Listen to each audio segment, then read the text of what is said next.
How's it going, everybody? This is the Next Steps podcast brought to you by The Point Church, and this is actually episode 37. As you probably may know if you watch and listen, this is not the voice of your regular host. I'm your guest host today. My name is Justin Wallace, and I'm excited to be here today. And we have a guest with us today, and I believe that this may be our youngest guest that we have had on the Next Steps podcast. So I'm really, really excited to introduce this person to you. I believe, she may correct me in a minute, I believe she is 19, and she was a student. I'm a student pastor at our church, The Point Church, and she was a student with me, and she graduated, and I had the privilege of working alongside of her. Currently now, she interns with our student ministry this year in family ministry. So without a further ado, I'd like to introduce everyone today to Abigail. Hi. Hey. Hello. How are you doing? Good. How are you? I'm doing really well. Now, I don't know if everyone else cares. We were kind of testing the mics earlier. And so I want you to be able to just walk right into this feeling completely comfy. So a great way to start is, what did you have for breakfast this morning? This morning for breakfast, I just had a hot coffee. Normally I stick to the iced, but today I was like going a little out of my comfort zone with the hot coffee. I know it's frowned upon to have just a coffee for breakfast, but I did have a yogurt parfait not too far after. Okay. So I went like the opposite, and I went with something very grainy and like kind of like stick to the ribs. I had and this is kind of my go-to, especially if I'm in a hurry. I had my bagel from Dunkin'. I'm just saying, the one in Mount Holly does a great job. My Dunkin' donut bagel with my strawberry cream cheese. So it was great. It was delicious. So I'm so excited for you to be here today.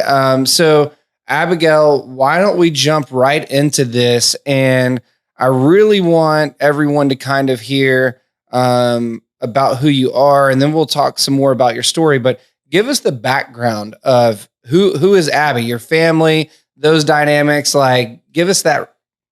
Yeah. So I still live at home with my parents, my mom, Amanda, my dad, Tony, and my little brother, Caden, is in 8th grade at Belmont Middle.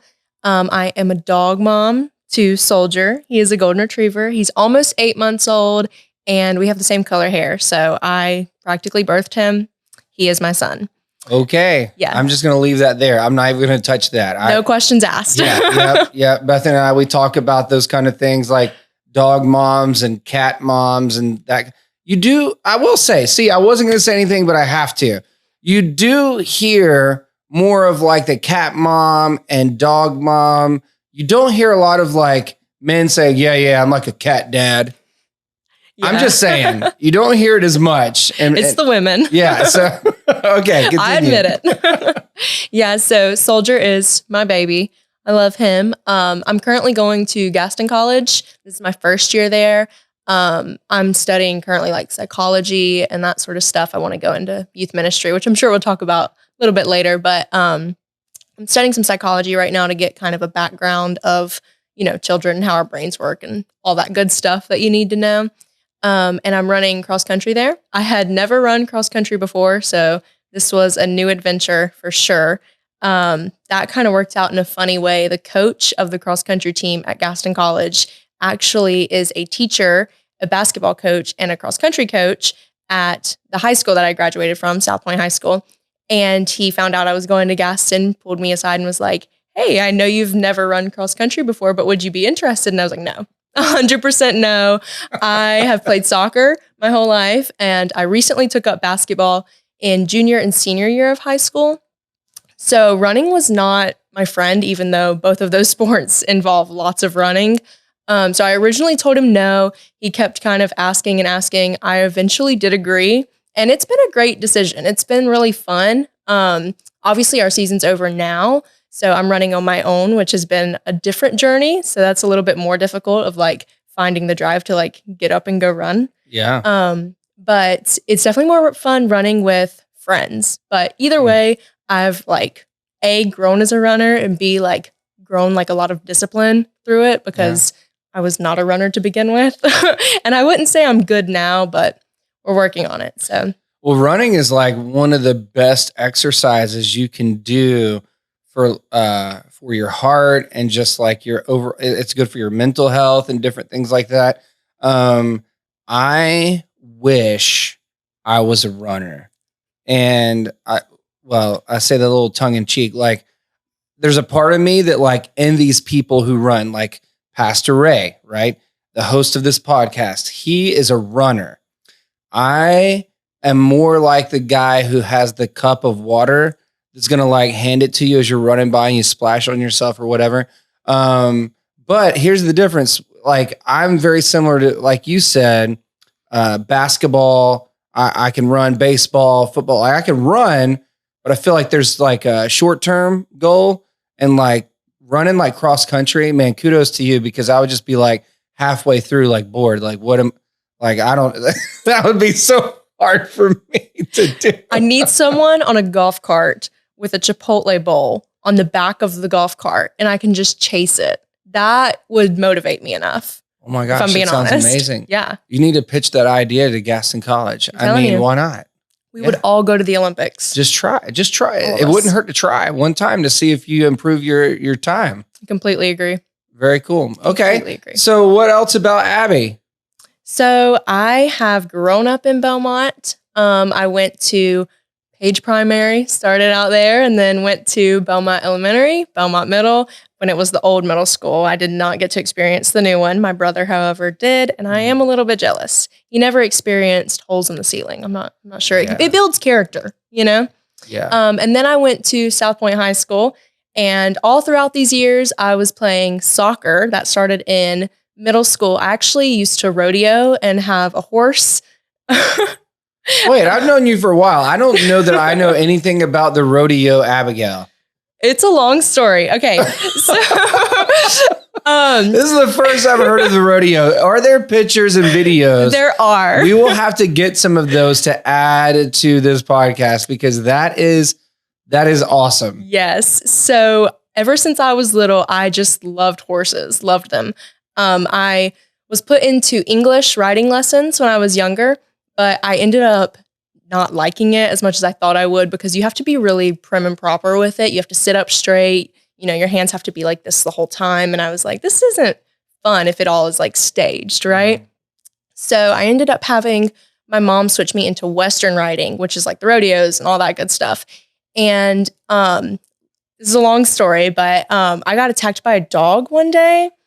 And my mom's friend like gave me this book called The Horses of Chincoteague and The Horses of Assateague. And these books, I became like obsessed with them while I was like healing from this injury. Mm-hmm. And so my family is super, super close. They all live within a 2-mile radius of each other. It's me, my family, my household, and then my mom's sister, her household, and my grandma and grandpa. And so we all take a beach trip together every year. And so they were like, for this year's beach trip, we want to take you to Chincoteague, which is off the coast of Virginia.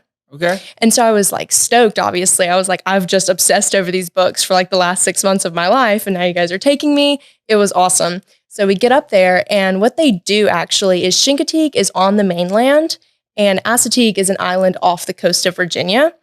And legend has it that this Spanish ship was taking horses from Spain to America and it wrecked on the coral reefs. So the horses swam onto Assateague and they just stayed there. So the volunteer fire department, they have horses themselves and they swim across the channel every year and they corral these ponies, these wild ponies, and they parade them. They swim them back across the channel, parade them through the streets of Chincoteague, and then they auction some of them off. And so we are sitting there and my mom looks at me, she's like, do you want to buy a horse today? And I was like, no way. And so we ended up buying this horse for $550, which is super, super cheap for a horse. Yeah. And so we boarded the horse up in Chincoteague for a month and came down back home. And in a month, we built a little stable for this horse and a fence to go around my grandparents' house. They lived on just over an acre, so it was just plenty for one horse, you know. And we ended up going back up, getting this horse, bringing it home. We trained it at the house and all the good stuff. Wow. You know, it was a lot, but I ended up putting this horse in rodeos because that's what I was into at the time. And so we barrel raced and we did poles, which is where you have like 8 poles and you weave in and out of them. Yeah. And he was super good. So he was a pony, but he was like a really big pony. But for my little 10-year-old heart, this was perfect. Okay, you were 10. I was trying to think of the time frame there. That is that's wild. But that's an awesome story. So you talked about it just for a second. It kind of led up to getting the horse and the books and everything. So what was the accident with the dog? I've heard it before, but for our audience, right? Yes. So my dad is a Charlotte Fire Department captain at Station 7. So if you're ever at Station 7, go say hey. He was cutting grass at the time on the side, just for some friends and people he knew. And we were at this house. Me and my brother and my dad had gone to several houses throughout the day. We normally didn't go with him. That wasn't a normal thing for us. My mama normally would take care of us. For some reason, she was busy that day, couldn't take care of us. My mom was working. And so we went to this house and my dad was like, you guys can get out and play with the dog. He's super nice. And I was like, awesome. I love dogs. So we get out of the car and I'm going to try to explain the situation. Yeah. So how old were you when this? At this point, I was 5 or 6. Oh, okay. So my brother is walking. So he's like 2, maybe pushing, maybe, maybe not quite that old. But so I was kind of watching him. My dad was like around, but he wasn't like right there. Yeah. So the way that the house was set up is the door was, you walk up to it, obviously, and there's a brick wall that goes in front of the door. There's a brick wall beside the door here. And then there's kind of an L-shaped sidewalk. Okay. In that L-shaped sidewalk is a flower bed. And it's like covered with brick and stuff. It's got like brick walls and stuff. And then there's more brick flower beds that go out in front of the house at the other end of the L down here, if that makes sense. And so for all the visual learners out there. Yes, I can draw you a diagram if that makes it easier. So we're playing with the dog. Everything's good. Like Dad had said that this dog is super nice, always been at the house, you know, all that good stuff.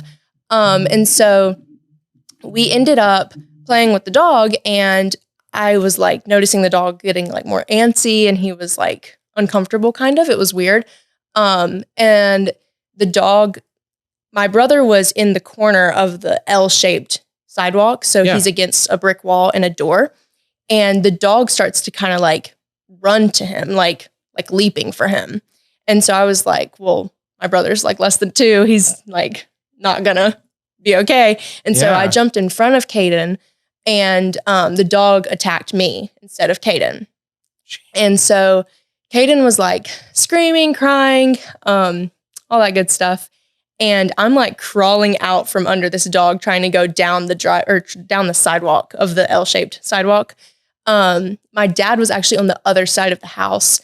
And he just felt like he felt God tell him to go check on us.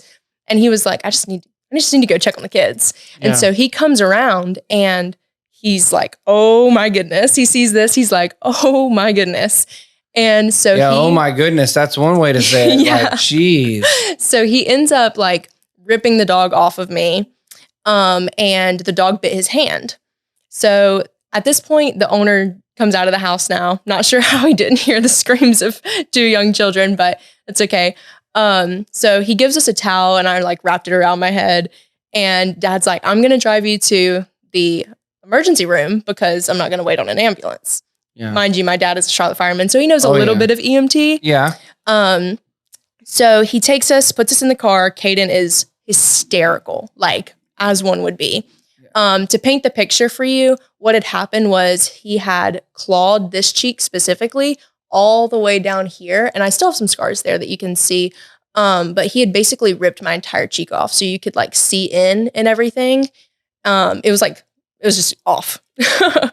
And so I'm like holding my face on with this towel, like quite literally.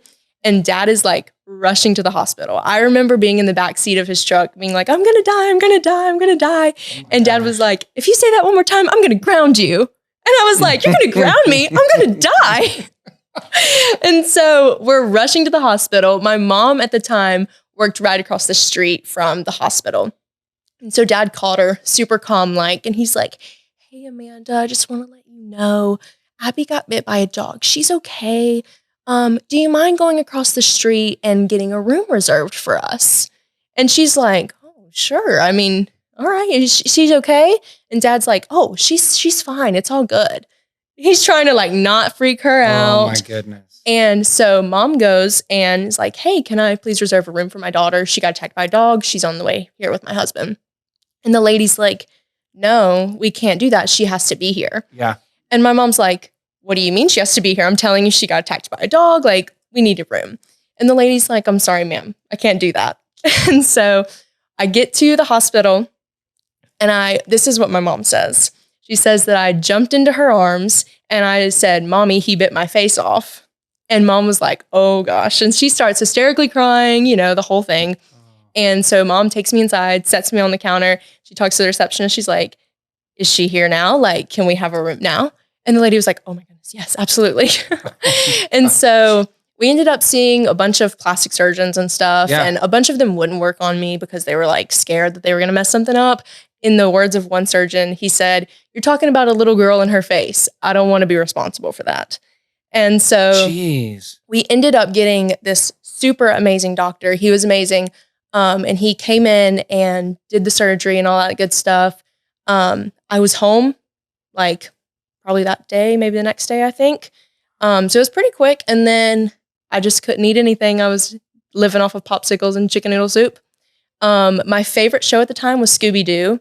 And I remember being devastated that I couldn't watch Scooby-Doo because I was so afraid of the dog in Scooby-Doo. Oh, no. And so that happened. And then my mom ended up covering up every single mirror in the house so that I wouldn't see myself because my face was huge, super swollen. Yeah. And it had a bunch of new stitches that had obviously never been there. Yeah. And so she covered up all the mirrors so that I wouldn't see myself or anything. And in this span was when people were coming to the house and bringing me coloring books to read, stuff like that. And that's how I got the books for the horse and became obsessed with that because I had nothing else to do. So I was reading all kinds of horse books. So that's wild. And almost 15 years later, I mean, you said you have you have some little scars, but I mean, the doctor did an incredible job and you are a beautiful young lady. Thank you. Like, I couldn't imagine like if that was, when you were telling the story, like I've got a daughter, so I can remember like if she was that age at the time and something happened like that, like I would not have been so calm. Yeah. Like I would have like, I don't know. Like, I don't know. I probably would have freaked out, but, man, yeah, I can imagine that. So, okay. So that's kind of brought us up to around 10 or so. And so, what about like your family? So like your parents go to the point, your grandparents go to the point, like, walk us through kind of like your faith story and like the role your parents and grandparents play and all of that. Yeah, for sure. So we actually started out at the point when I was a baby. At the time. Real quick. Yes. Okay. So I'm sorry I interrupted, but Pastor Ray mentioned this to me. And so if this is true, we're going to try to go into the archives and find it. If it's true, he believes you may have been baby dedicated at the point. I think I was. Okay. We're going to try to see if we can find, or maybe you guys might have some pictures. I'll have to check. Yeah, because he mentioned that and I was like, I don't know. That was before my time, so I don't know. Yeah, so we did start out at the point. We ended up moving back to a church in Charlotte that my mom had grown up in and my grandparents were still going to at the time, just because we wanted to be closer to family and stuff like that. So we were there for a few years and then we ended up moving churches and kind of like church hopping, for lack of a better term, trying to find a good place that felt like home. We ended up at Elevation for a while. And we liked it there, but I really wanted a youth group and mom really wanted to put me in a youth group. And we actually have a good friend that was going to the Point youth group at the time. And he was like, oh yeah, like you should come. And so we started going there, and the youth group is actually how I got involved at the Point. And then my entire family got involved at the Point because of that. So we kind of brought Mama and Papa and my aunt and her family and everybody like that kind of slowly tried it out too. So it all That's started very with cool. being invested in the youth group. So That is awesome. And Yeah. I didn't know that. So that was not a plug for student ministry, but our student ministry, I must say, and I think Abby would agree, yes. and even our producer, Brent, that our student ministry, the Point Church in Belmont, North Carolina, is top notch. It is. It's, I mean, if there's a parent or grandparent of a middle schooler or high schooler watching this, just come and check it out once. Come and check it out. Wednesday nights, 6 to 8 p.m. Okay, I had to give that little plug because I didn't know you were going to say that. I didn't know like how that all started really. Yes. So we were looking for a youth group that we wanted to get me involved in because I was starting middle school, and Mom was like, this is a crazy time in your life. You're going to need friends. And I was like, what do you mean? I now know what she meant. So 6th grade, we started going to the Point, and I was in the Point youth group for all 7 years of middle school and high school, and never really missed a Wednesday. I didn't get serious about my faith until sophomore, junior year, I think, is when I got my spiritual drop kick, as you would say. Yeah. And it was actually on a beach retreat that we went on, and we were reading through Galatians 5, the part of that that's like walk in the Spirit, keep in step with the Spirit. And that is what was like changing my life. I was like, I am like living, and I have all these tools right at my fingertips. I go to church every Sunday. I never miss youth on Wednesday. Like, I'm like here, but I'm not like here, you know, like I'm not in it. I'm just going. I'm not like invested. Yeah. I had a religion. I didn't have a relationship. Yeah.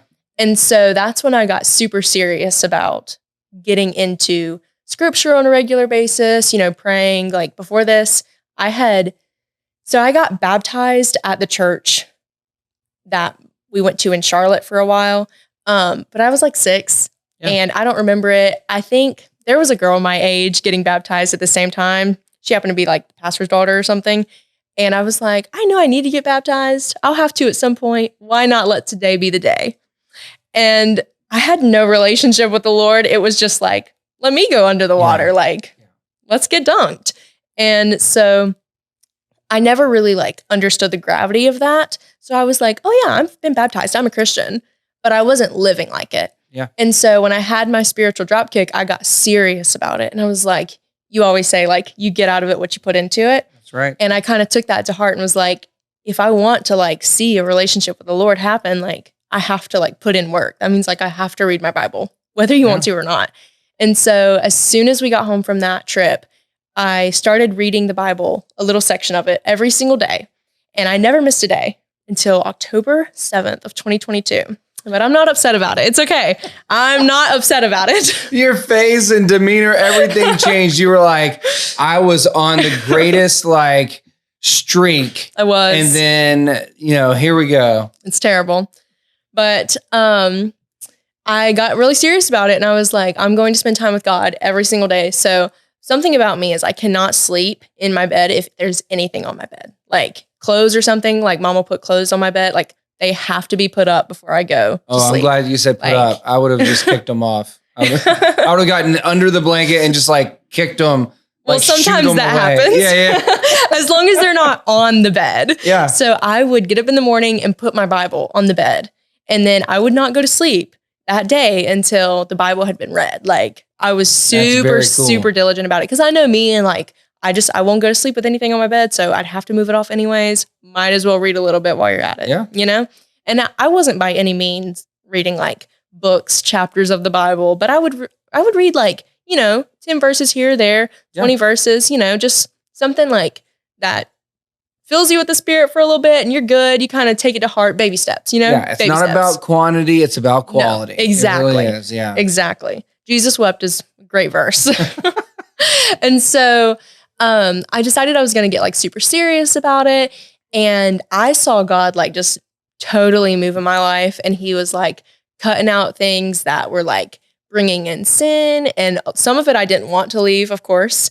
And so when he like kind of cleaned out my life, Not that it's perfect now by any means. He's still doing it. Hey, He will for the rest of our life. Right? That's what we needed a savior. Like, none of us are perfect. Yep. And he'll continue to clean out our lives for the rest of our lives. But when he was kind of doing that, I was like, I'm seeing God's hand like in my life, like in so many different ways.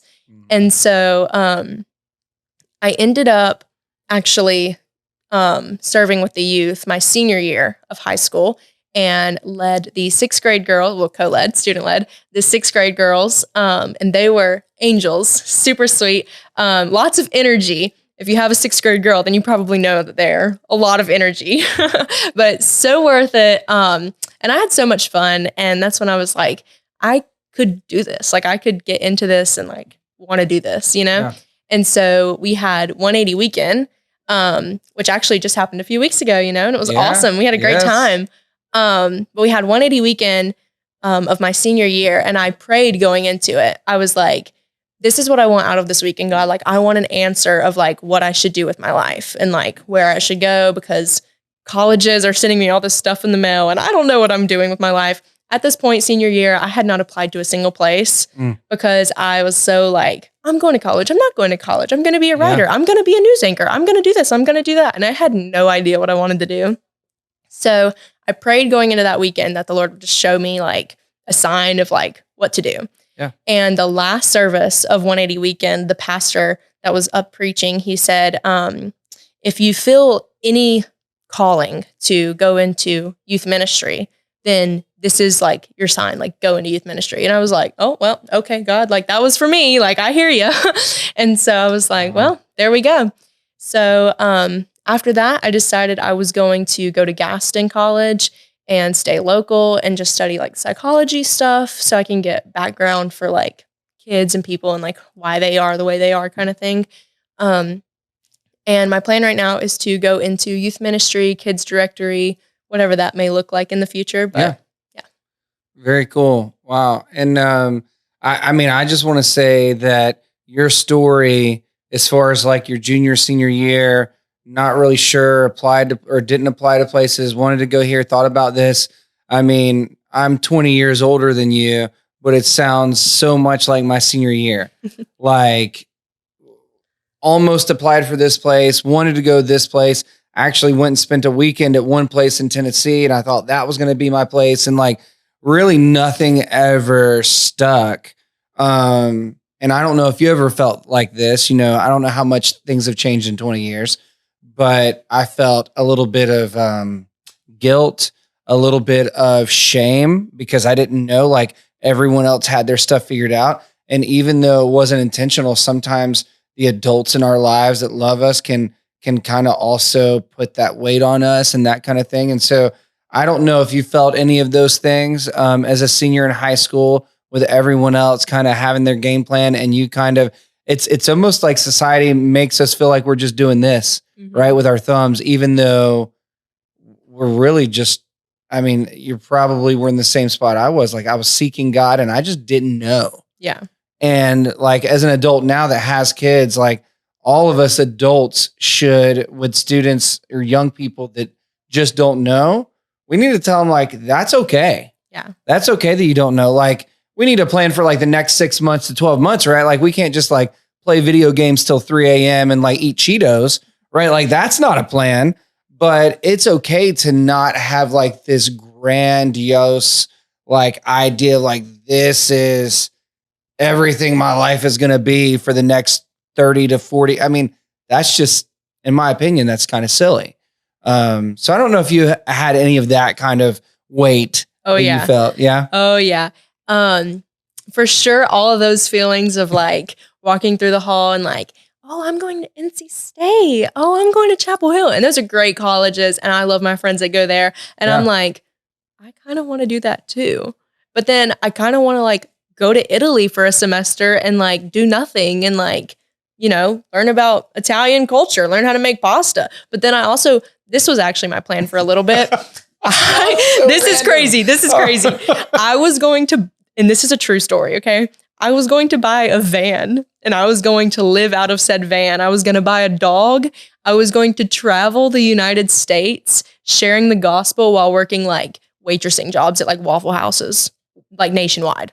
Like, I'm so serious. I was just going to like live in a van and just share the gospel. Because I was like, I have no idea what I want to do, but I could totally see myself doing that. Like, I mean, there's still options out there. Yeah. Right. Yep. Now, would Sometimes- this be like a John B van? Oh yeah. Okay. Yeah. I just wanted to. It would be There's like, going to be some people in our audience that don't understand that reference, and that's okay. But we understand what we're Yes. talking about here. Yeah. it would be like a super cute little van. I'd want like a Volkswagen one, Yeah. but then I probably wouldn't be able to afford like maintenance on it. And so Uh, I don't know. Maybe it would just be like me and my dog walking, like oh wow. hitching for a ride. Wow. Yeah. Okay. It would be That's an some awesome goals. time though.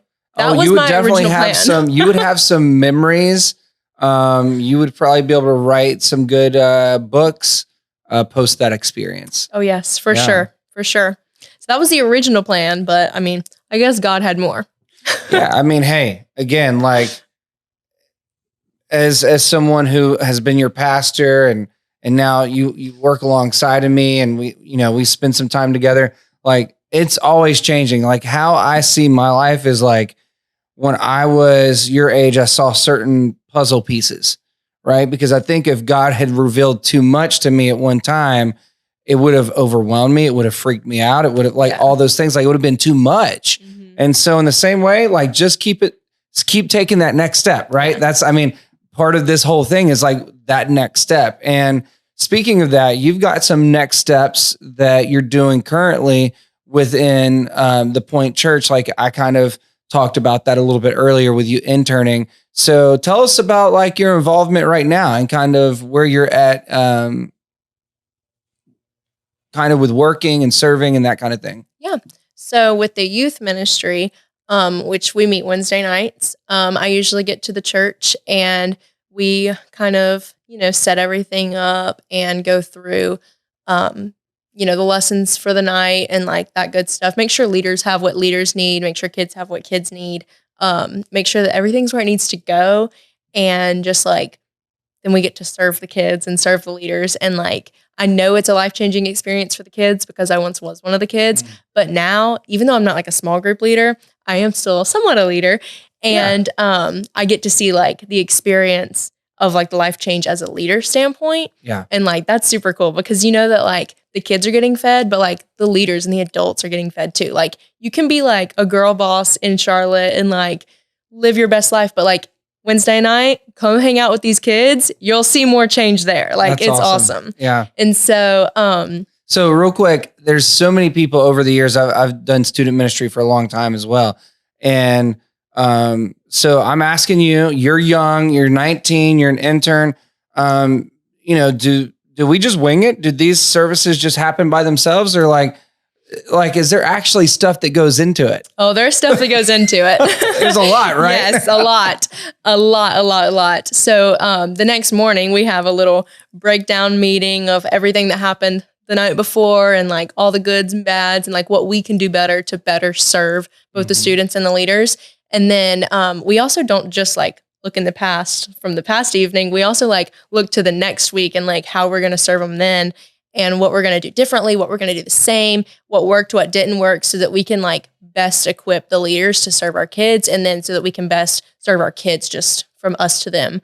So I think that's super important too because it's like, it's not just what you see on the surface. It's not just the small group leader that goes into it. It's not just the pastor that goes into it. It's not just the interns that go into it. We have like the whole production team. We have the cleanup crew. We have everybody in between. And like all those people are so, so, so important because people don't actually like have to deal with the kids, be the small group leader in order to like change their lives. Because if the floor wasn't clean, they probably would be like, oh, I don't want to come back here, but the floor was clean. And so they want to come back. So the cleanup crew, like they're awesome. Like we need that. That's so like, that's a part of your ministry, Absolutely. And you're changing lives through like something that you might see as little, but like it's super big in someone else's eyes. Yeah. So all good stuff there. And then I also serve with the kids on Sunday mornings. So I work with the kindergartners through third grade.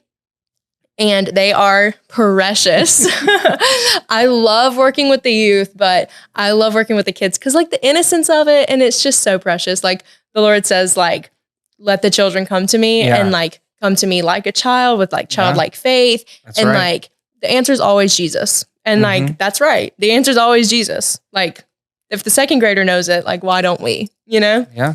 And so for the kids on Sunday mornings, what I normally do is I serve all 3 services, 2 separate like mini services for our kids. So we split it up and do kindergarten and first grade and then second and third grade each service. So for me, it's a total of 6 services. It's a lot. It is a lot sometimes, but it's so worth it. And I always like leave a little bit tired, but like fully cup filled, like cup full. Yeah. So for them, we go through the stories that we are supposed to go through according to our lesson plan. Yeah. And we recently have moved up our second and third graders to like getting into scripture. And like, I've just seen so many like young brains and like souls like want to open their Bible, like learn that the Gospels in the Bible are Matthew, Mark, Luke, and John. And like for you to know that as a second grader, like that's awesome. That's like a round of applause for you. Like that's amazing. And so just to see like the growth of like their knowledge of the Bible, their knowledge of Jesus, like their knowledge of what their faith and salvation is, like from a childlike perspective, it's so encouraging. Like just to be able to see that and like be encouraged by them, like it's awesome. No, and it's so beautiful because I mean, you're still very young, and I don't mean that in a bad way. I'm saying like they see you as a very young person in their environment. You know, they're used to seeing like their teachers, right, who are older, or grandparents or parents. Like they're used to seeing older people doing those roles. So seeing a younger person, you've even like roped in a few of our like student leaders who are like middle school and sometimes high school to like come in there and serve. And I think you're doing a fantastic job with that. And it is so true. I mean, I experienced it when I was younger. You experience it now. Most of our volunteers, and if you've ever served in any capacity at a church or at our church, like you'll know that like so often you get out of it so much more than like what you think you're putting into it. And it really does.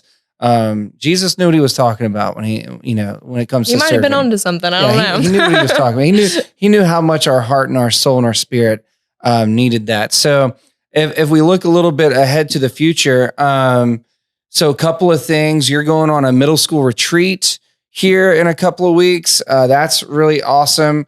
Last year you went to summer camp with us. You'll be doing summer camp again. You're doing like VBS with our kids. You're doing the missions trip with our student ministry. I mean, you are going all in. Yes. Yeah. All the things. Is it like scary, crazy, awesome, everything in between? It is a little bit, but I mean, God's got it. Like I've seen like the past of being like, especially like with the whole college situation, like what am I going to do with my life? And in the moment, it's so like, this is too much. Like, what am I going to do? Like, are you going to provide? And like, he has provided tenfold. Like he comes through every single time and like he will again. Like he's so faithful. That's so awesome. So. 19 years old, people. Look, Abigail King, 19 years old. She is preaching fire right now. I mean, we have adults, grandparents, some blue hairs that may be like watching this that still struggle with trusting God, even though if we look back behind us, we can see every single time that he has done what he said he's going to do, or he's been there and he won't let us down. For sure. All right. So as we're about to wrap this thing up, I just have to know, you're interning this year, and that started kind of in that August time frame, kind of like the school years, what our student ministry runs. So what do you think your plans are looking like this fall? I think I'm going to be exactly where I'm at right now, but hopefully like a little bit wiser. Awesome. That's very cool. I'm excited about that answer. Guys, I hope you enjoyed our conversation today. We loved having Abby here, and I believe she has been the youngest person to be interviewed so far on the Next Steps podcast. Guys, have a great day. I hope you enjoyed it. Pastor Ray or someone will catch you next time.